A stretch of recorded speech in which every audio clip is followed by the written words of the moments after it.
Ngima samoro ok bed ni kaka ni pare. Kaka nyathi matin inyalo bedo gi gombo mar mondo chieng' moro kibet ng'ama ng'ongo, ibed gi jogi, ibed gi kari, ibed gi gik midewo, ibed gi gachi moro, ibed gi jogo mibro ne.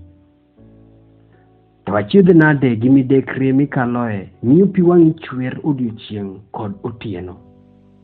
Mae chal mar sigand Mercy Atieno, kata ma ong'ere kor gweng' ni Akeyo. Rembwa TV nochako wuoth achiel kachiel ka wawuok e chuny boma ma Kisumu ka wachomo Siaya County, Uyoma Ragengni location, kuma warome gi Akeyo ma jahigni 23 e dalagi. Nyierone gi mor manyisore e wang'e opando chandruok, lit, kuyo ma nyako matin kamae kaloe kata mosekale e wi dongo mare. Nochuno wabedo piny kod Mercy kaachiel kod min mare mondo wawinje sigana machalo kamae.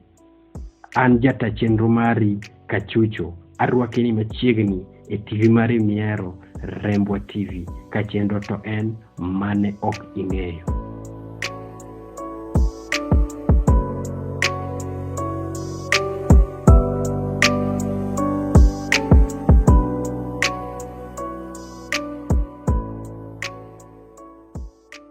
Akwai gi muolo janeno marwa mar Rembwa TV. Rembwa TV en program mabro mori. Tang'eyo ni mai video mokwongo midhi kwongo nene Rembwa TV kacha. Akwai ni subscribe e channel marwa, like channel no, kata kiyie finya hapo notification yani abute kanyo de masama mamwa post tineno abo go niero kamano meka koro an na dhi skul to ka dhi skul ahinya. Adhi skul e klas 6 nikech ne an gi shida moro. Kana dhi skul to wang'a nok dwa neno buk. Koro ne ochandaga ka dhi skul kamano to chanda. Koro nochuna mana weyo. Koro ka naweyo na koro atiyo mana med gi eki. Koro dendni yani kaka medo dongo but nonyuola kode. But koro medre mane wi dongo. Koro an bende ok ang'e gimomiyo medore. Kech samoro koro iwacho ni mane dend jomoko manena to nyawe na winjo maber emomiyo denda omedore. To koro ket kinyako ni in iwinjo maber, in ineno ka in dendi bera ma kata sama ji chandore malich ma ji chandore to in dendi ber. Akonegi ni dendi samo nya bedo maber, samoro ng'ato nyawe ni in gi chuny ng'ich to mopong'o shida mopong'o wi bende ng'eny. Koro an tawega weya kamano ero ne Nyasaye nikech del to kata ka en mar Nyasaye manochwe to en mar Nyasaye ok tang'a wach ni gimoro amora wiye. Mercy onyuole 98. E wi nyuolne nonyuole nyathi ma dende ng'eny kendo ne dende dongo. To dende ne dongo kamano kaka noae gi del madongo no. To dende ne musiko go nyaka kawuono.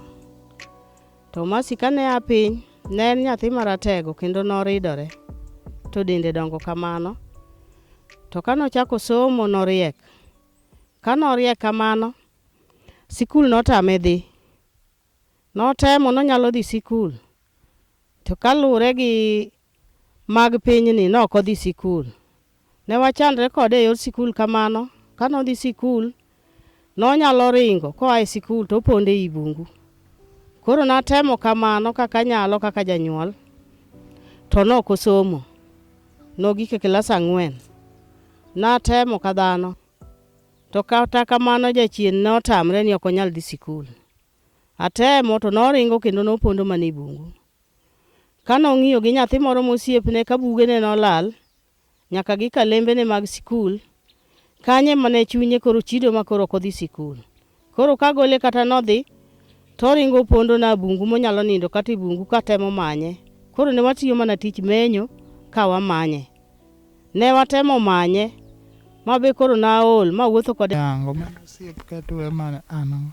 Nikech ang'o miyo kidwani mondo gisani idwaro lakini yani in 50 in 50 idwani koni ni dwaro koni ya ang'o makelo mano? Gima kelo to be onge. Pod anena tim yweyo matin. Right, so Mercy kopo ni kapok wadhi ami adwa ni mondo mi ibed e thuolo mondo ipimna ne Jarembwa TV changamoto kata challenges misebedo kikale, shida miseneno are tini nyaka sani kama kori chopeno mondo ipimnwa. Shida masekale en mana shida mar kaka ne skul otamano, koro nachako chandruok kapod atin nikech kaka konyruok monya konyre go be onge. Koro seche moko jomitiyonego gigo bende nyalo jari kata ni ikawo gik moko, koro kane kaka donjona maber nikech samoro idhi tiyo ne ng'ato, samoro wango kata wach e wiyi ni ikawo gire moro nikech koro neno ni koro ionge nyalo mar emomiyo idhi mondo idhi konye. Koro samoro aneno kaka samoro donjona malit nikech samoro gimuocha ni gir gimoro olal to in emikawo. Koro donjonaga malit ma samoro abet ga piny tapenja ni to an bende chieng' moro nayud kata mana kara moro ma koro alose pesana moro ma ng'ato kuona marach. Koro mano e shida masekale maka an adwaro ni mondo koro kata kunyamiya kony moro mar yudo tich moro manyalo konyorago to mondo akonygo kata madhi, nikech madhi bende osechandre onge gima onyalo timo, en aena tie kanyo, koro thagre athaga kaka othagreno. Koro mano e shida ahinya ahinya masekale. Koro kata ka moko go eko to ok anyal ng'eyo gik ma dhano osewacho e wiya, koro an shida mar tichno ema aneno ni mondo ukonya. To sama idhiga e chiro bende challenge moro amora mikale? Sama dhi e chiro to challenge manya kadhe en mana ni mane misebedo kigombo sana sana e ngimani? Lek to nitiere mar mondo mi aneno ni kayudo to mondo mi akonye madhi, nikech madhi be onge nyalo mondo mi oyud kaka onyalo loso kata mana ode. Inyalo dwaro mar mondo mi iger ne madhe ot aina mane? Od lum? Kod lum kata kanyalo loso ne maendi en mana ni donge ot to berabera but inyalo loso kata mana iye no ero, nikech kaka nomuone to ok olose. Ayud tijno kata mana mar oko no ero, kata kanyalo dhi kata mana Nairobi giri ayud manyo tich to kayudo to mondo akony go ngimana. In idwa tich ok idwa kata ng'ama dichuo kaka ng'ama dichuo no bende ni mana tie kanyo, but an pod adwa ni mondo amany tich akony go ngimana, nikech joma chuogo to bende ni kanyo gito iyudo gito en gik mosiko koro ngimana to tich ne ema dwaro mondo atim konyo go ngimana mondo. Koro an bende akwayo ni ukonyna Masi kamoro monyalo chuowe lwete, umiye gimoro amora monyalo miyo chuowe lwete mondo kik nyiere. Ji osenyiere kaparo ni oleo ok onyal dhi kamoro. Tata an gi yie ni pod en gi higni matin, pok odhi mabor, pod otin, dende mang'eny. Koro adwaro ni ukonynago gi kony moro amora ma Nyasaye ochiwo manyalo konye. Mane kaka akwayo. Ang'o mogik minyalo nyiso ng'ato ma samoro bende kalo kaka ikalo, ma samoro bende nigi del ma in godo, ma samoro bende neno gik ma ineno? Ang'o neno obed abeda gi del no ero, kata koro dhano wuoyo to obed abeda.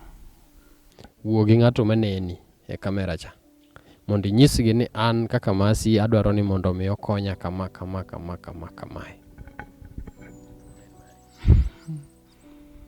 An adwaro kony mar yor